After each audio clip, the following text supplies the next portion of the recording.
Voltamos rapidinho com o segundo bloco do Fluminense Debate, porque o Sérgio Trigo já quer fazer um comentário aqui baseado naquela conversa do Flamengo ter feito a melhor campanha. O que é, Sérgio?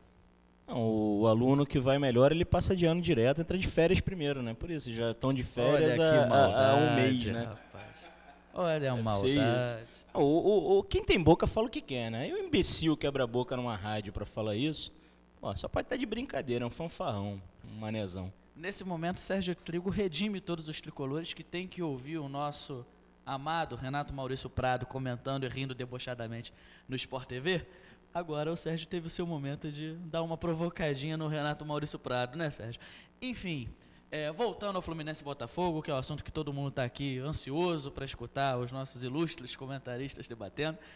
Sérgio Trigo, uma coisa que me chamou bastante atenção no time do Fluminense é que ontem não teve gol de Rafael Sobis, mas teve entrega de Rafael Sobis. Como Rafael Sobis, Thiago Neves também, principalmente, vem exercendo um papel tático defensivo muito interessante. O Fluminense ontem, em determinados momentos, ele marcava meia pressão a partir da linha do meio de campo e ele estava fechado de uma forma que o Botafogo não tinha espaço para criar o jogo. Eu sei que você considera que essa postura, em determinados momentos, é excessivamente defensiva, mas fala mais do Rafael Sobis e do Thiago Neves nesse papel tático, com certeza, solicitado pelo Abel Braga. Eu acho que eles estão cumprindo uma função importante dentro do esquema desenhado pelo treinador, o que não quer dizer que eu goste desse esquema e dessa função que eles exercem. Acho que o Thiago Neves está sendo colocado, pelo menos na partida contra o Internacional, em alguns momentos no jogo de ontem, ele estava tão aberto na direita que ele chegava a ficar fora do jogo, quando o Fluminense tinha a bola. E quando o Fluminense não tem a bola, aí realmente eles estão se dedicando muito, estão marcando muito. Quando eu chamo a postura de extremamente cautelosa ou excessivamente cautelosa, é porque, além de tudo, eu acho assim, retranca é quando você não permite que o adversário chegue perto da sua área. Isso para mim é uma retranca eficiente. E não é o que está acontecendo com o Fluminense. O Fluminense recua, mas não impede que o adversário chegue e crie situações de gol. Foi assim ontem, e repito, sem nenhuma provocação. O Botafogo não é um time extremamente qualificado, que tenha o poder de criar chances em profusão e quantidade. Ainda assim, o Botafogo conseguiu criar algumas, ainda que o Fluminense estivesse todo na defesa. Contra o Internacional, vocês falaram que o Abel errou.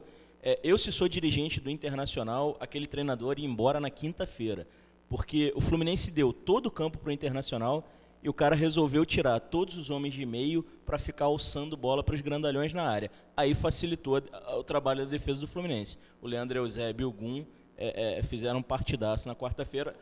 Embora tenham cometido falhas individuais, cada um cometeu uma. A do Leandro Eusébio resultou no gol do Inter, a do Gum quase resultou no segundo gol do Internacional, mas eles tiraram tudo e limparam a área. A partir do momento que o Dorival tirou os homens de meio do Inter, aí o jogo ficou à feição do Fluminense, que virou aquele chuveirinho na área. A gente, com um monte de jogador alto em campo, conseguiu evitar o empate no Internacional.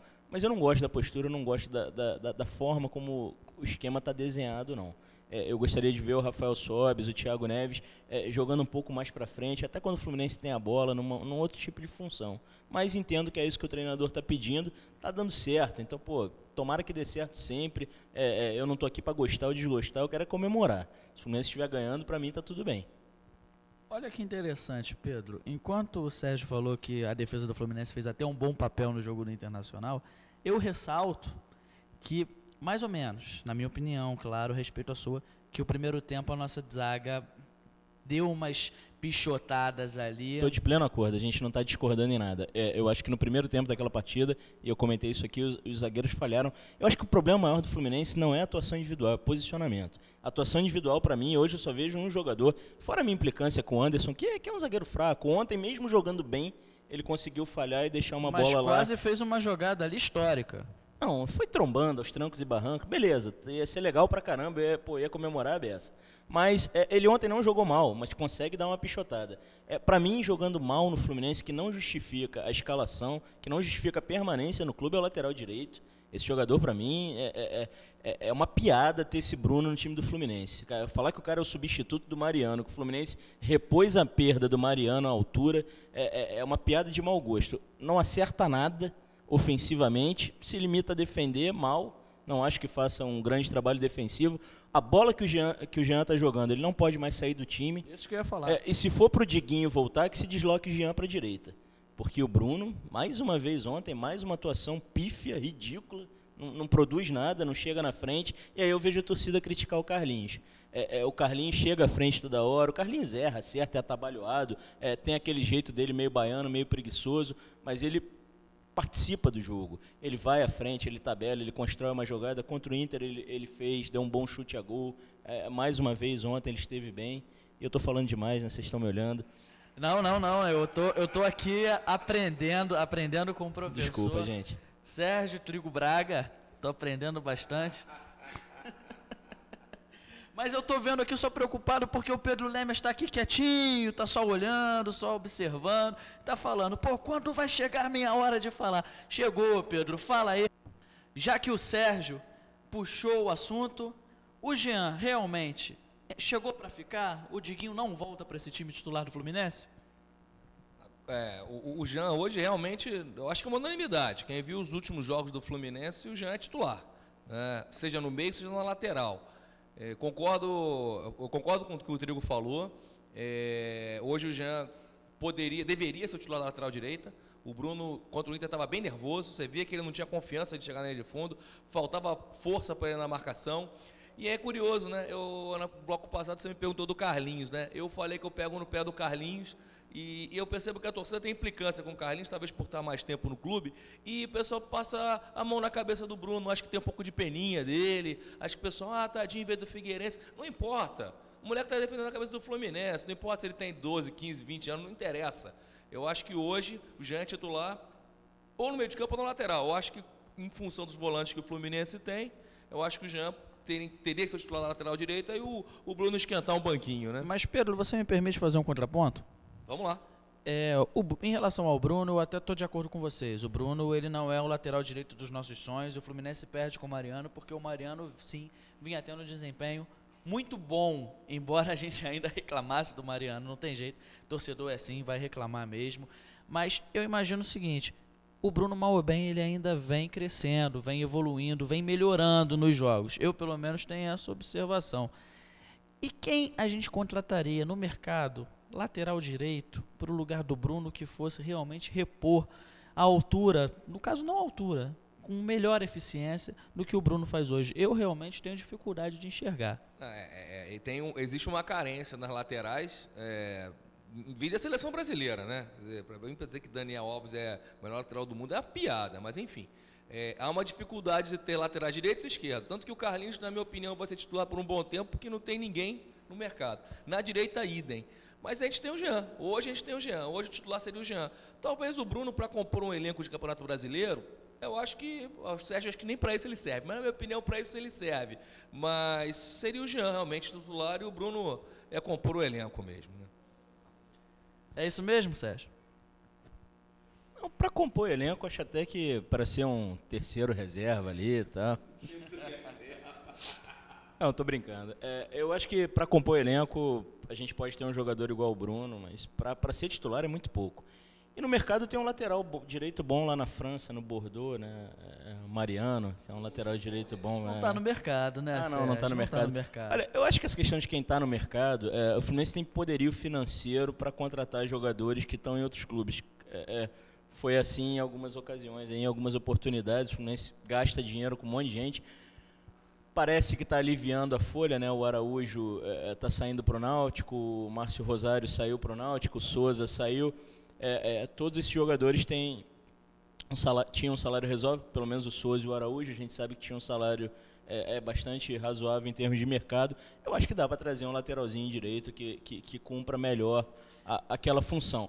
Que eu não vou me lembrar de alguém agora de cabeça. Agora, tem gente para fazer esse trabalho. A comissão técnica do Fluminense é enorme. Tem gente aberta lá que pode fazer esse trabalho de procurar um jogador no mercado. Eu ainda aposto no Wallace, conversando inclusive com o André Horta, que supervisor da Seleção Brasileira de Base Sub-17, filho do Francisco, que já esteve conosco aqui presente no Fluminense Debate. Ele fala que o Wallace realmente é a grande esperança do Fluminense para resolver o seu problema da lateral direita por muitos anos, desde, é claro, que não seja vendido, porque a gente sabe que quando o cara começa a aparecer assim na divisão de base, já é para a gente estar um pouquinho preocupado. Mas, de toda forma, Sérgio, eu discordo um pouquinho de você nesse sentido, como sempre, né? que eu gosto, o meu prazer aqui nessa mesa é Você discordar já do cometeu a Sérgio heresia hoje de comparar o Diego Cavalieri com o Paulo Vitor, né? Mas, enfim, isso é uma heresia, não é nem Tudo. discordância. Você sabe que isso aí foi só para te provocar.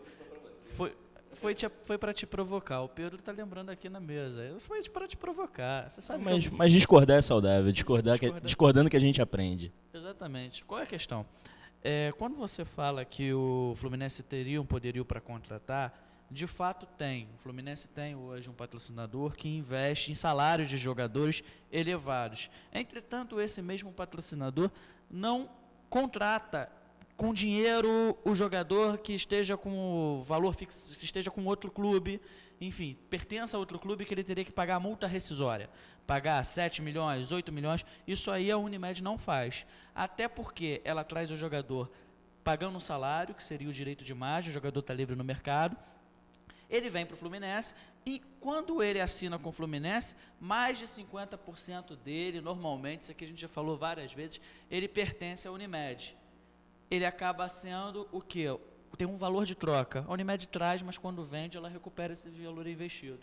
Então, eu realmente acredito que cai um pouco por terra essa impressão de que o Fluminense tem dinheiro para contratar. Eu não vi nenhum impeditivo de contratar um lateral nessas condições. A gente Desde contratou que ele não tenha, o time inteiro nessas condições.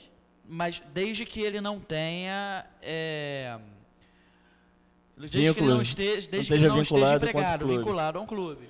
Não tem problema nenhum, Marcelo. É uma questão de ir ao mercado, de fato, analisar quem é que está disponível, quem é que tem. E o que é mais importante é que o Fluminense não precisa fazer isso da noite para o dia. Dá para ir lá, dar uma olhada, dar uma peneirada, ver quem é que tem, quem é que não tem. De certa forma, a gente está coberto, tem lá um jogador jogando mal demais, mas tem lá um jogador. Tem o Wallace no banco que poderia ser testado, poderia, sabe, ter uma oportunidade no time principal. Tem o Jean que pode fazer a lateral direita. Enquanto isso, dá uma olhadinha no mercado, vê se não surge alguém.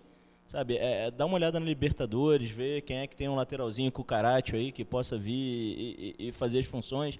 Então, é uma questão de trabalhar nesse sentido. Agora, para isso, esse é o meu ponto. Para isso, é preciso ter consenso dentro do clube que aquele lateral direito não vai resolver nada. O rapaz tem sérias limitações, e aqui não é nenhuma implicância pessoal, eu já tenho várias implicâncias pessoais, não vou amarrar mais uma aqui. Mas ele não consegue chegar à linha de fundo, ele não consegue fazer uma jogada, ele pega a bola, corta para o meio. O Fluminense não chega ao ataque pelo lado direito. Os gols estão todos aí disponíveis para todo mundo, para quem quiser ver. O Fluminense não tem jogada pela direita. E é nesse momento que a gente sente mais ainda a falta do Deco quando o Deco não joga. O Fluminense não tem saída pelas laterais. O Carlinhos fica sobrecarregado. Qualquer treinador adversário um pouquinho mais observador vai fechar o nosso lado esquerdo e a gente fica sem saída de jogo. Aí fica naquela ligação direta. Não tendo Fred na frente, não tem quem segure a bola.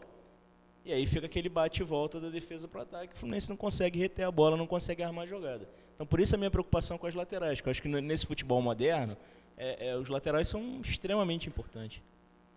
Cena curiosa ontem, na hora de levantar a taça. Todo mundo esperava, vai levantar a taça o capitão do Fluminense, o He-Man, vai levantar o Deco, que já tinha saído do jogo. Inclusive, ontem eu descobri que não tem nada dessa do capitão, não. Levanta a taça que o clube determina. E foi isso mesmo que aconteceu. Quem levantou a taça do Fluminense foi Celso Barros. Pode isso, Pedro Lemes. Celso Barros, patrocinador, não foi nem o presidente do clube, que eu já acho errado. Eu acho que o presidente também não tem que levantar a taça. Celso Barros pode levantar a taça de campeão do Fluminense, Pedro? Poder pode, né? Não levantou, né? Eu não sabia. Eu achava que o capitão tinha que levantar. Eu não sabia que o clube pode escolher qualquer um. Até porque se não deixar ele levantar a taça, ele vai comprar a taça para ele.